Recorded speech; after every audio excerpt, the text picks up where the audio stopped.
తన ఎత్తు కారణంగా విధుల్లో తీవ్ర ఇబ్బందులు ఎదుర్కొంటున్న ఓ బస్ కండక్టర్కు టీజీఎస్ఆర్టీసీ అండగా నిలిచింది. మానవతా దృక్పథంతో అతడి సమస్యను అర్థం చేసుకుని ప్రత్యామ్నాయ విధులను కేటాయించి పలువురు ప్రశంసలు అందుకుంటోంది. హైదరాబాద్లోని మెహదీపట్నం డిపోలో అమీన్ అహ్మద్ అన్సారీ బస్ కండక్టర్గా పనిచేస్తున్నారు. ఆయన ఎత్తు 6.5 అడుగులు. అయితే సాధారణంగా బస్సులో ఎత్తు కేవలం 6.4 అడుగులు మాత్రమే ఉంటుంది. దీంతో బస్సులో టికెట్లు ఇచ్చేందుకు తిరిగేటప్పుడు ఆయన నిత్యం వంగి ఉండాల్సి వచ్చేది. సుమారు 10 గంటల షిఫ్ట్లో కనీసం 5 ట్రిప్పులు వేయాల్సి ఉండడంతో ఆయన తీవ్రమైన మెడ, నడుం నొప్పులతో బాధపడేవారు. ఈ శారీరక ఇబ్బందుల కారణంగా తనను వేరే విధులకు మార్చాలని అన్సారీ యాజమాన్యాన్ని అభ్యర్థించారు.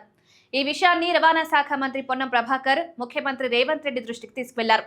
దీంతో స్పందించిన యాజమాన్యం గతంలో ఏడాది పాటు తాత్కాలికంగా ఇతర విధులను కేటాయించింది.